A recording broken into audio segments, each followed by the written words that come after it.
नमस्कार, इस अंक में आप सभी का बहुत बहुत स्वागत है। जस्टिस दीपांकर दत्ता, जिन्होंने सभी शिक्षकों के लिए टेट अनिवार्यता का निर्णय 1 सितंबर 2025 को दिया था, आज एक बार फिर से वो किसी और निर्णय के संबंध में चर्चा में बने हुए हैं। उन्होंने राजस्थान सब इंस्पेक्टर की भर्ती परीक्षा में दिए गए अपने ही निर्णय को अगले दिन ही बदल दिया और इस निर्णय से यू टर्न ले लिया। अपने संशोधित निर्णय में 3 अप्रैल को कोर्ट ने स्पष्ट किया कि निर्णय में दिए गए अभ्यर्थियों का लाभ अब केवल मुख्य याचिकाकर्ता सूरजमल मीणा और उन 773 अभ्यर्थियों तक सीमित रहेगा जिन्होंने पहले हाई कोर्ट में और सुप्रीम कोर्ट में दरवाजा खटखटाया था। जिन अभ्यर्थियों ने अब तक कोर्ट में याचिका दायर नहीं की है, उन्हें इस आदेश का लाभ नहीं मिलेगा। अर्थात कोर्ट ने जो अपने पहले निर्णय में राहत दी थी, पहले सभी अभ्यर्थियों के लिए था, लेकिन अब संशोधित निर्णय में यह लाभ केवल उन्हीं अभ्यर्थियों को मिलेगा जिन्होंने याचिका लगाई थी। जस्टिस दीपांकर दत्ता और जस्टिस सतीश चंद्र शर्मा की इस बेंच के निर्णय से 2 बातें स्पष्ट है। पहली बात यह कि निर्णय में सुधार हेतु यदि उचित कारण बताए जाएं, सफिशिएंट रीजन दिया जाए तो निर्णय में सुधार करवाया जा सकता है। यह इस निर्णय का सकारात्मक पहलू है। दूसरा कि संशोधित निर्णय का लाभ केवल उन्हीं को मिलेगा जिन्होंने याचिका दायर की है, अर्थात जो व्यक्ति याचिका के हिस्सा हैं। यह इस निर्णय का नकारात्मक पहलू है। आज के इस अंक में हम सबसे पहले यह देखेंगे कि आखिर यह निर्णय क्या था। इसके बाद हम देखेंगे कि इस निर्णय से टेट रिव्यू पिटीशन के संबंध में हम इससे क्या अंदाजा लगा सकते हैं, टेट रिव्यू पिटीशन पर क्या संभावना बन सकती है। सुप्रीम कोर्ट के जस्टिस दीपांकर दत्ता और जस्टिस सतीश चंद्र शर्मा की बेंच ने राजस्थान एसआई भर्ती के मामले में महज 1 दिन पहले एक व्यापक आदेश जारी करते हुए एसआई भर्ती 2021 के उन सभी अभ्यर्थियों को परीक्षा में बैठने की अनुमति दे दी थी जो ओवर एज होने के कारण 2025 के भर्ती का फॉर्म नहीं भर पाए थे। सुप्रीम कोर्ट के इस आदेश से लगभग 2,21,000 नए अभ्यर्थियों को परीक्षा में बैठने का रास्ता साफ हो गया था, लेकिन राजस्थान पब्लिक सर्विस कमीशन ने अगले ही दिन इसमें एक अर्जी लगाई और सुप्रीम कोर्ट से गुहार किया कि परीक्षा 5 और 6 अप्रैल को प्रस्तावित है। आयोग ने तर्क दिया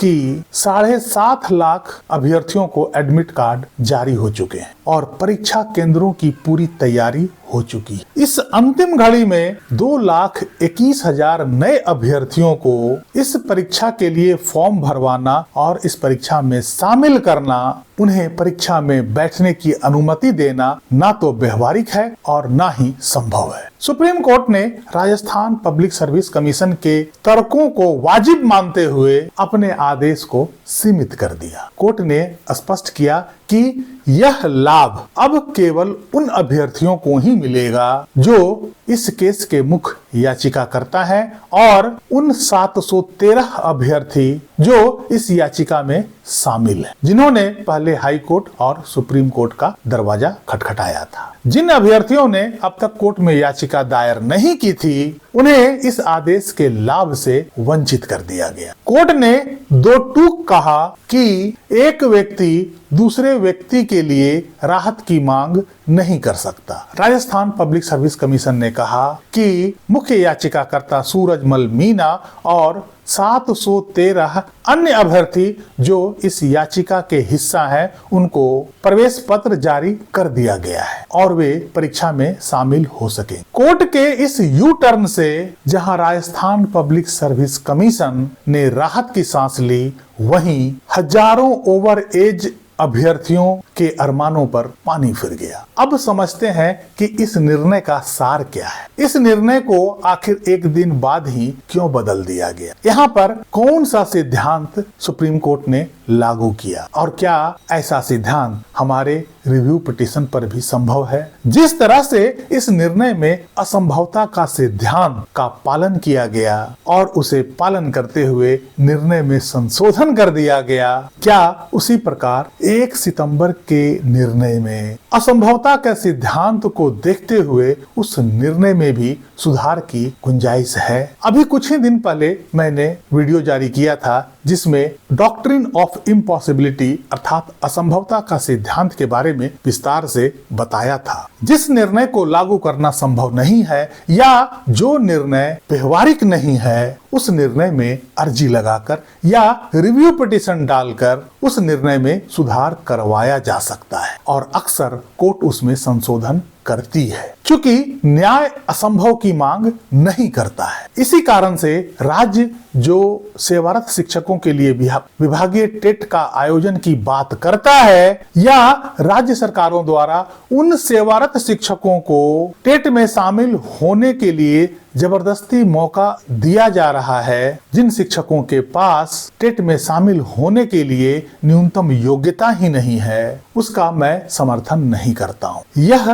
निर्णय की कमी है और कोर्ट द्वारा ही इसे ठीक किया जाना चाहिए। यह निर्णय उन शिक्षकों के ऊपर लागू नहीं किया जा सकता है। उन शिक्षकों के लिए यह निर्णय असंभवता के सिद्धांत को दर्शाता है। यदि 1 सितंबर के निर्णय को उन शिक्षकों पर लागू करना संभव नहीं है तो केवल इस ग्राउंड पर सुप्रीम कोर्ट को निर्णय में बदलाव करना ही होगा। राज्य सरकारों को सुप्रीम कोर्ट के इस निर्णय को जैसे तैसे लागू नहीं किया जाना चाहिए। इस वर्तमान निर्णय से इतना तो स्पष्ट अनुमान लगाया जा सकता है कि यदि रिव्यू पिटीशन में 1 सितंबर के निर्णय में की गई गलतियों को यदि ठीक से उजागर किया गया, इनके कमियों को ठीक से समझाया गया, तो उस निर्णय में संशोधन होने की पूरी संभावना है। क्योंकि 1 सितंबर 2025 के निर्णय में अनेक कमियां हैं और उन कमियों को यदि एक एक करके उजागर किया जाता है तो यह निर्णय टिकने वाला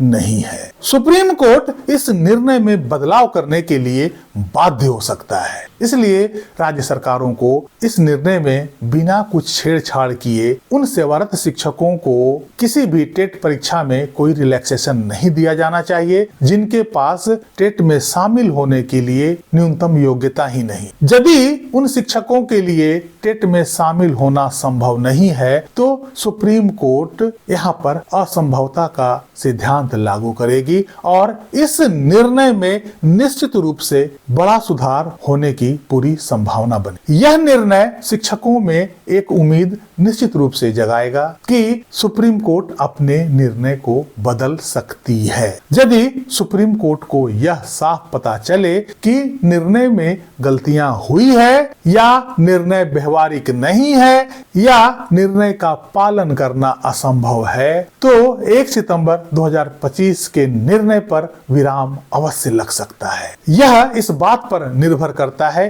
कि रिव्यू पिटीशन में हम इस निर्णय के कितने कमियों को किस प्रकार से उजागर करते हैं और किस तरह से इन कमियों के बारे में हम सुप्रीम कोर्ट के जज को कन्विंस कर पाते हैं। यदि इतनी सी बात कोर्ट में हो गई तो इस निर्णय में सुधार निश्चित रूप से होगा और सभी सेवारत शिक्षकों को टेट के बंधन से मुक्ति मिल पाएगी। इस निर्णय का दूसरा पहलू जो है कि निर्णय का लाभ केवल याचिकाकर्ता को ही मिलेगा, यह पहलू शिक्षकों के रिव्यू पिटीशन पर लागू नहीं होता है। इसलिए शिक्षकों को इससे घबराने की जरूरत नहीं है, क्योंकि इस निर्णय के मूल केस में शिक्षक ना तो याचिकाकर्ता थे और ना ही रिस्पोंडेंट। बावजूद इसके इस निर्णय को उन पर लागू कर दिया गया। दूसरी बात कि रिव्यू पिटीशन में ज्यादातर रिव्यू पिटीशन राज्य सरकारों द्वारा फाइल किया गया है या शिक्षक संघों द्वारा। ऐसे में यदि इस निर्णय में कोई सुधार होता है तो उसका उसका लाभ निश्चित रूप से सभी शिक्षकों को मिलेगा, ना ही केवल उन्हीं शिक्षकों को जिन्होंने रिव्यू पिटीशन लगाया है या जो रिव्यू पिटिशनर्स हैं। इसलिए इस निर्णय के दूसरे पहलू से शिक्षकों को घबराने की जरूरत नहीं है, उन्हें चिंता करने की कोई जरूरत नहीं। लेकिन इस निर्णय का जो पहला पहलू है वो निश्चित रूप से दिल खुश करने वाला है और जिससे यह पूरी संभावना बन रही है कि रिव्यू पिटीशन में शिक्षकों को बड़ी राहत मिलने वाला है। इस अंक में यहीं तक। कैसी लगी जानकारी कमेंट करके जरूर बताइएगा। वीडियो को लाइक कीजिएगा, चैनल को सब्सक्राइब कीजिएगा। मिलते हैं अगले अंक में, तब तक के लिए जय हिंद, वंदे मातरम।